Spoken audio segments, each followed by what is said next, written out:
এটা দেখ,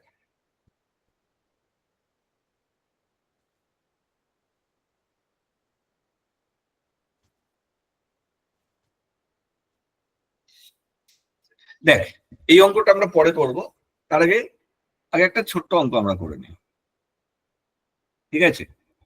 এই অঙ্ক দেখবি পরীক্ষায় খুব থাকে। আমি এখানে একটা দাগ কেটে দিলাম। তোরা আমার সাথে টুকতে পারিস, অসুবিধা কিচ্ছু নেই।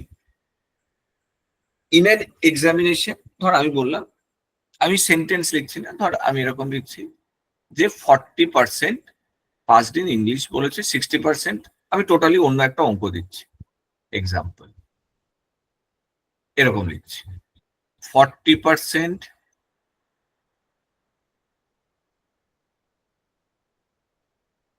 অঙ্কে পাস করে, 30% ইংরাজিতে পাস করে, 10% উভয় বিষয়ে পাস করে।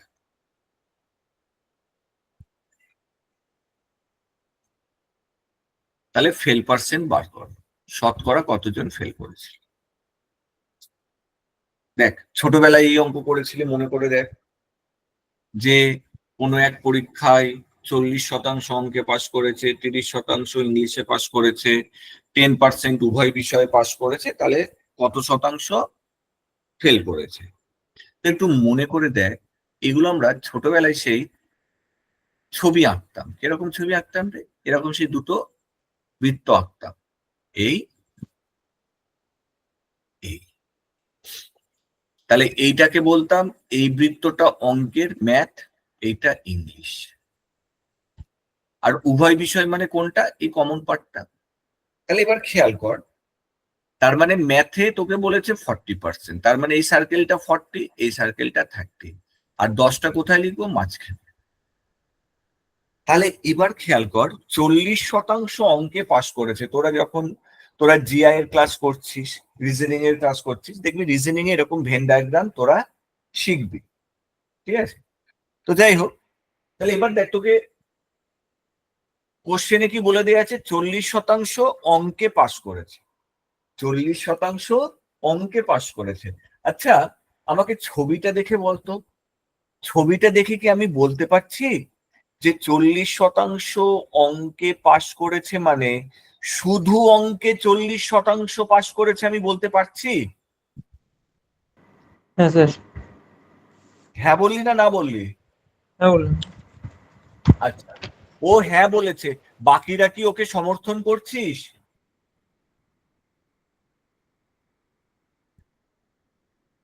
বাকিরা যারা ক্লাসে আছিস ওকে সমর্থন করছিস, হ্যাঁ কি না? হ্যাঁ। কেন সমর্থন করছিস? এরকম করিস না, বন্ধু বলে ওরকম ভাবে সমর্থন করিস না, ভালো করে বল। 40 মানে কি পুরো সার্কেলটা না? হ্যাঁ তাহলে এই 40-এর মধ্যেই 10টা ঢুকে আছে না? হ্যাঁ হ্যাঁ 40। তাহলে আমি কি বললাম? এই সার্কেলটা হচ্ছে অঙ্কের, তার মানে দেখি 40-এর মধ্যেই তো 10টা ঢুকে আছে রে। তার হ্যাঁ। মানে 40% অঙ্কে পাস করেছে মানে আমি বলতে পারি না যে শুধু অঙ্কে 40% পাস করেছে। হ্যাঁ ঠিক আছে। বোঝা গেছে এবার? তার মানে হ্যাঁ স্যার। 40% অঙ্কে পাস করেছে মানে তারা অন্য সাবজেক্টেও পাস করেছে। একই রকম ভাবে 30% ইংরাজিতে পাস করেছে মানে আমি বলতে পারছি না যে শুধু, দেখ আমি শুধু কথাটা বলছি, অনলি, যে শুধু ইংরাজিতে 30% পাস করেছে। কেন? এই দেখ, এই 30-এর মধ্যেই 10টা ঢুকে আছে না?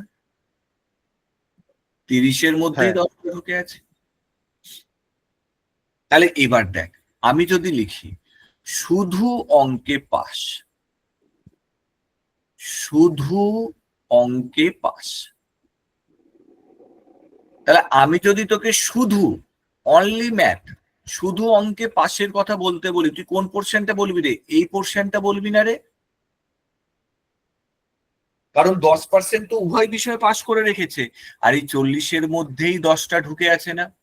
তাহলে আমি যদি তোকে জিজ্ঞাসা করি, হ্যাঁ রে শুধু অঙ্কে কত পার্সেন্ট পাস করেছে, শুধু অঙ্কের পোর্শনটা কোনটা? এই পোর্শনটুকুনি, এইটুকুনি। তাহলে তুই কি বলবি?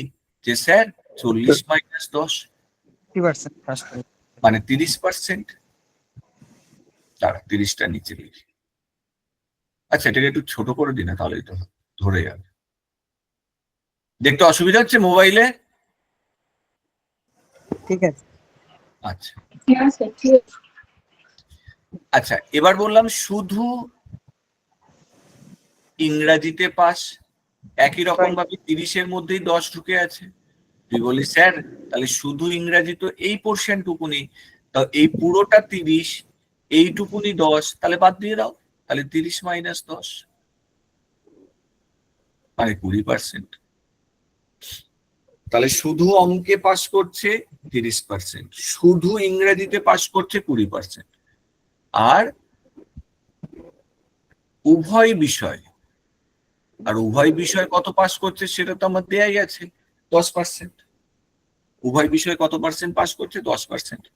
তাহলে মোট 10। পাশের শতকরা হারটা কত? তাহলে মোট 50%। পাশের শতকরা হারটা কত রে? 60%। 50%।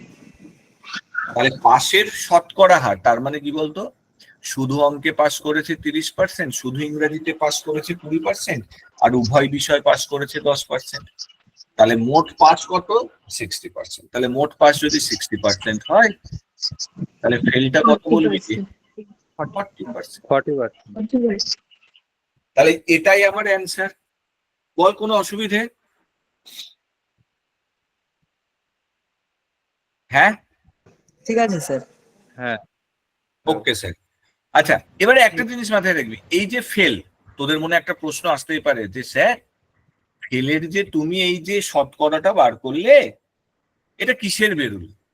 অঙ্ক, ইংরাজি, উভয় বিষয় কিসের বেরোলো? সবসময় মনে রাখবি অ্যান্সার যেটা আমাদের বেরোয় সেটা সবসময় আমাদের কিসের বেরোয় বলতো? উভয় বিষয়। অ্যান্সার যেটা বেরোয় সেটা আমার কিসের বেরোয়? সবসময় মনে রাখবি উভয় বিষয়।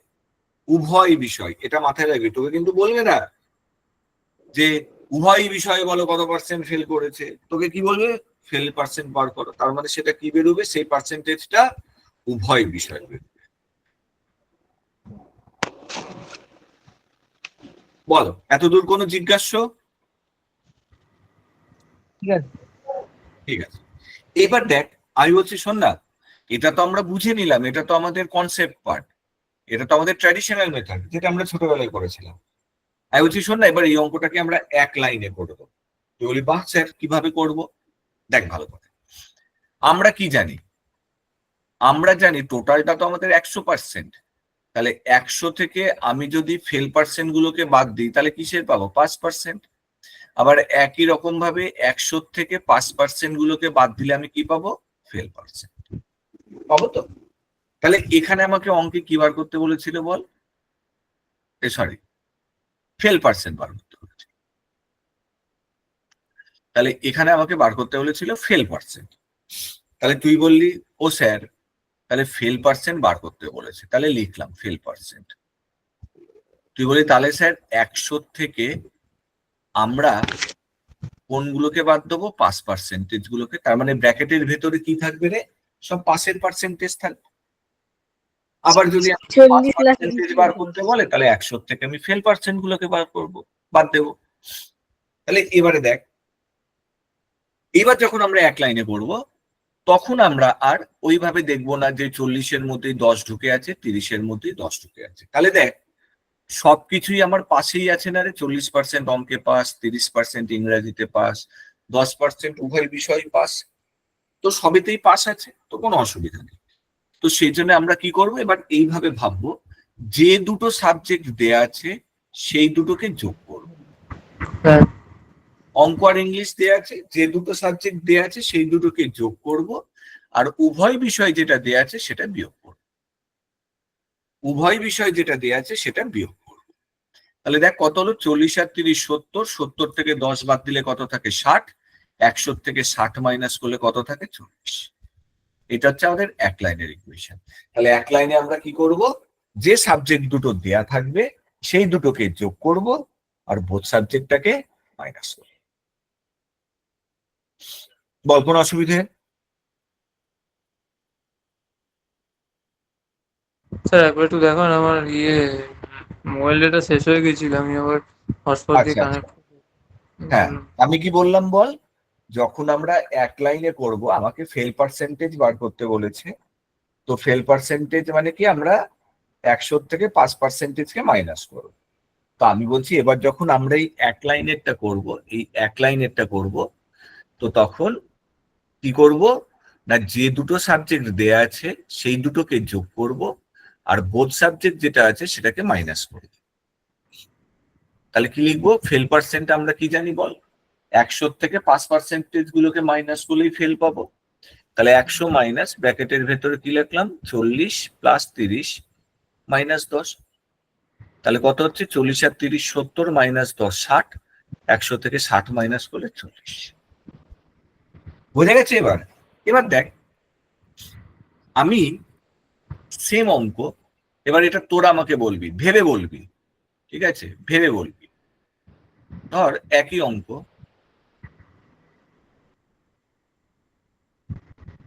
আমি এখানে ফেল লিখে দিলাম।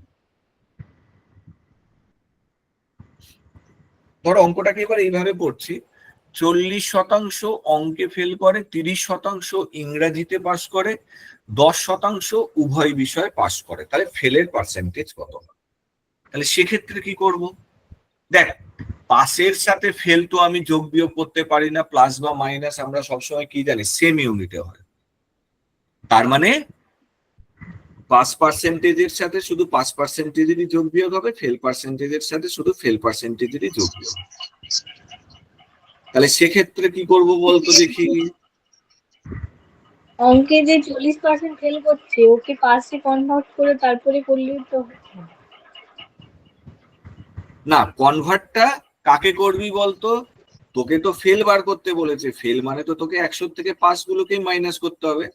তাহলে ওই যে যেটা 40% অঙ্কে ফেল করছে সেটাকে তুই পাসে কনভার্ট করে নে। তাহলে 40% অঙ্কে, সেটাই তো বলছি, যে আচ্ছা 40% অঙ্কে ঠিক যে ফেল বলেছিস, করেছে ওকে পাসে কনভার্ট করে তারপরে এই 100 থেকে বিয়োগ করে দিয়ে করলে তো ফেল হলো না। একদম। তাহলে 40% অঙ্কে ফেল করছে মানে তখন এই 40-এর জায়গায় কত লিখে দেবো বলতো? 60। 60% ফেল, পাস একদম করছে। 60% ফেল। বল, বাকিটা বোঝা গেল রে? কাজেই তোকে ইউনিটটাকে সেম রাখতে হবে, ইউনিটটাকে সেম রাখতে হবে।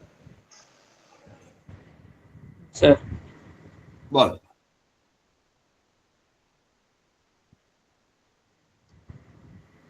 তাহলে দেখ এবার এই অঙ্কটা আমরা করি।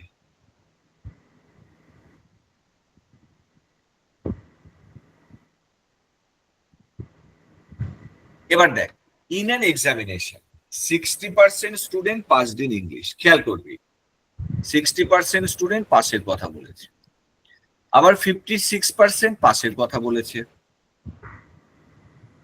25% দেখ উভয় বিষয়টা ফেল বলেছে, বোথ সাবজেক্ট। ভালো কথা, তার মানে দুটো সাবজেক্ট পাসের কথা বলেছে, উভয় বিষয়টা ফেলের কথা বলেছে।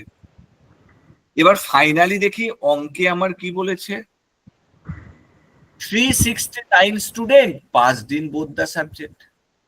তাহলে অঙ্কে আমার পাসের কথা বলেছে, তাহলে অঙ্কে যখন আমার পাসের কথা বলেছে তাহলে আমাকে কিসের পার্সেন্টেজ বার করতে হবে বল? পাসের পার্সেন্টেজ বার করতে হবে। তাহলে পাস পার্সেন্টেজ বার করার জন্য আমরা কি দেখলাম বল?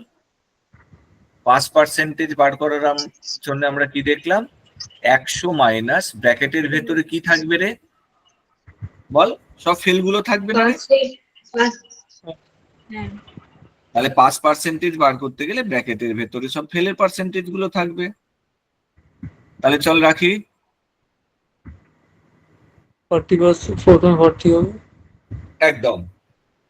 তাহলে এইবারে দেখ, তাহলে 60% পাসড, তাহলে ফেল কত? 40, 56% পাস, তাহলে ফেল কত? 44। আর উভয় বিষয়টা তো ফেলই আছে, তাহলে -25। বল, বোঝা গেল? হ্যাঁ স্যার। ওকে, তাহলে এবার এটা সলভ করে, এটা প্লাস মাইনাস কর না, কত হচ্ছে? 41 হবে। তাহলে পাস পার্সেন্টেজ 41%। আর এটা আমরা সবসময় কি বলছি বল? উভয় বিষয়, বোথ সাবজেক্ট। অ্যান্সার যেটা বেরোবে, পার্সেন্টেজ যেটা বেরোবে, সেটা কি বেরোবে? বোথ সাবজেক্ট বেরোবে।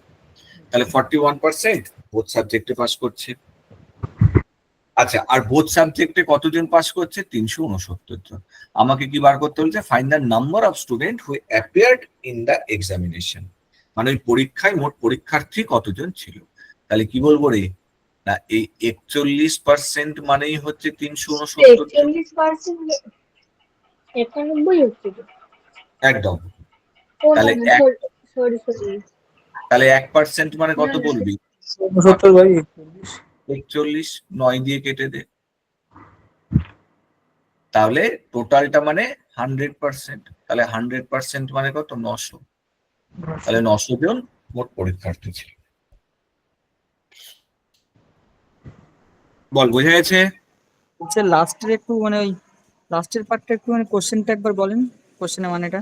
এই দেখ, তোকে বলেছে find the number of students who appeared in the examination. মানে ওই পরীক্ষায় মোট কতজন পরীক্ষার্থী ছিল। ওই পরীক্ষায় মোট কতজন পরীক্ষার্থী ছিল। আচ্ছা ঠিক আছে। ঠিক আছে রে? চল।